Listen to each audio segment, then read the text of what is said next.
On land, I had shoes for every occasion, but life on the boat is just a little bit different. Hi, I'm Carolyn Sherlock, and on this episode of the Boat Galley Podcast, I'll tell you what shoes we have on board and why we chose them. Today's episode of the Boat Galley Podcast is sponsored by My Island Wi-Fi, your go-to source for secure Bahamas internet.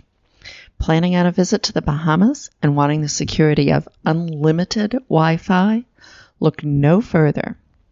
Featuring monthly plans with no long-term commitment, My Island Wi-Fi offers unlimited 4G hotspot rentals with no hidden fees and no throttling.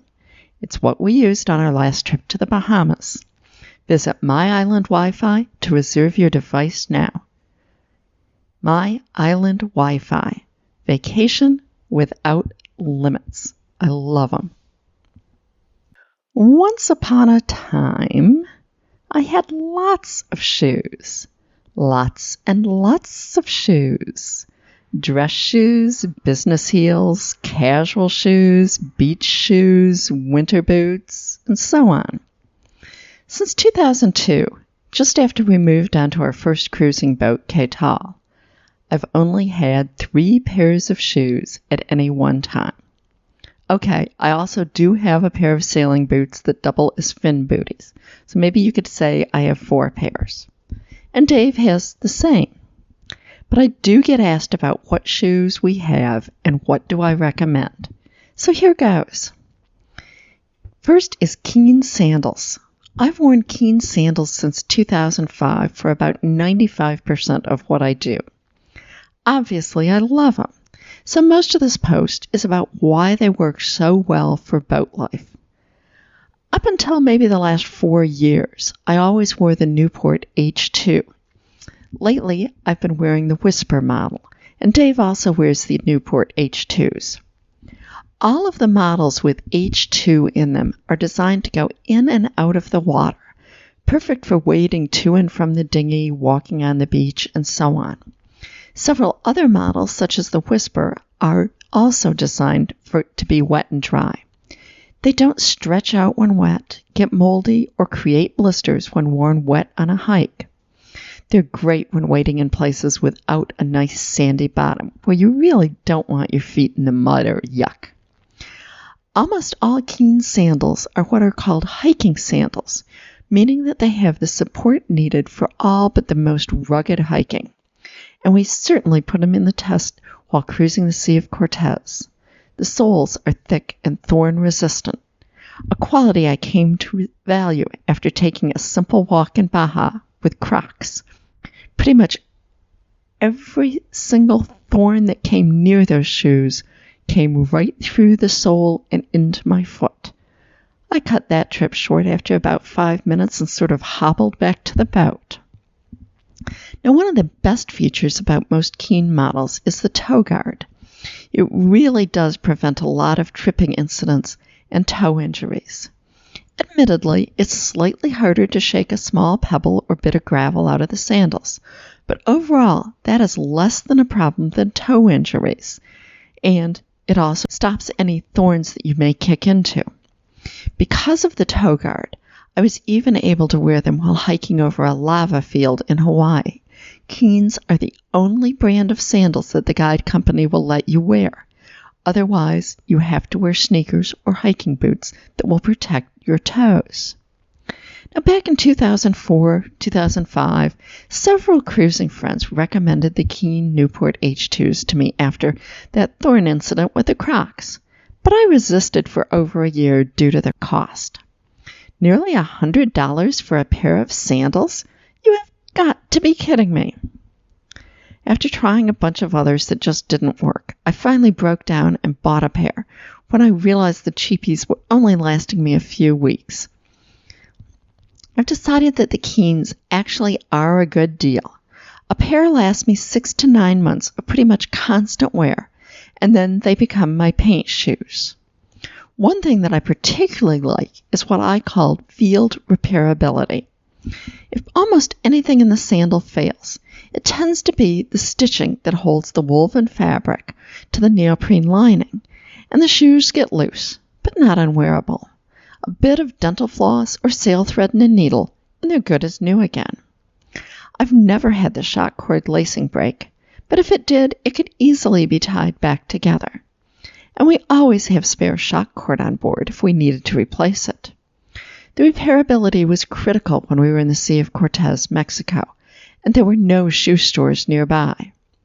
And the ones in bigger towns only carried dressy sandals for women, not walking sandals. Other sandals that tend to fail when the uppers pull out of the sole are not near as easy to repair.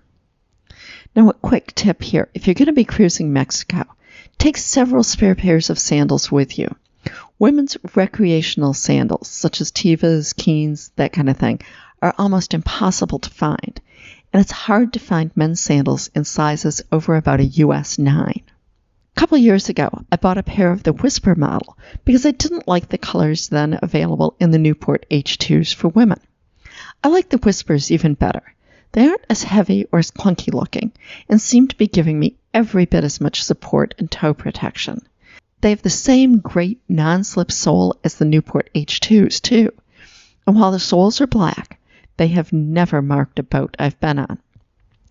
Now, it used to be that you could buy Keens online for 25 to 30% less than in stores, but that's pretty much gone away now. Although if you wear an odd size or are willing to live with an unusual color, you may find a pair at about 10% off.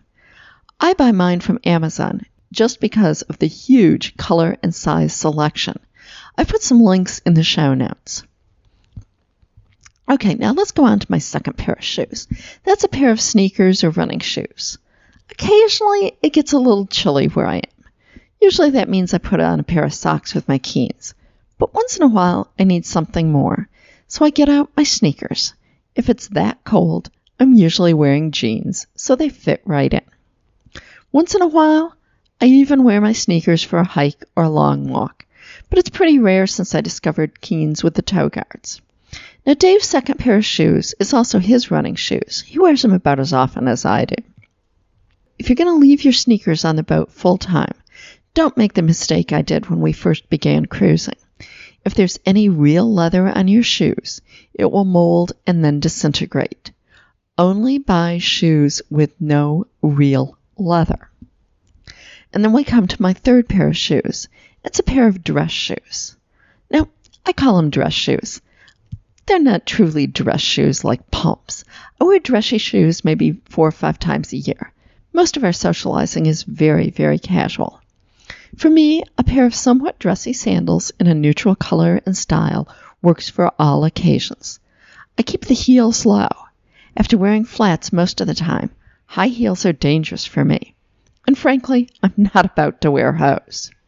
Here too, the no real leather rule applies.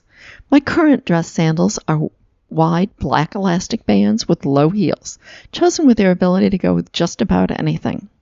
Espadrilles in a neutral color also work pretty well. A far cry from the days where I had a dozen pairs of pump, each specially matched to certain outfits. Dave wears dress shoes about as often as I do. He doesn't have a suit on board, so dress shoes means something to go with nice slacks. He has a much harder time finding something appropriate without real leather than I do. Several years ago, he found a pair that are styled similar to topsiders, but made with synthetic leather. They work. Okay, the bottom line, neither of our cruising boats have been particularly large, and what space we do have, we'd rather use for things like spare parts, tools, and maybe a bottle of wine. We'd rather spend our money on those, too.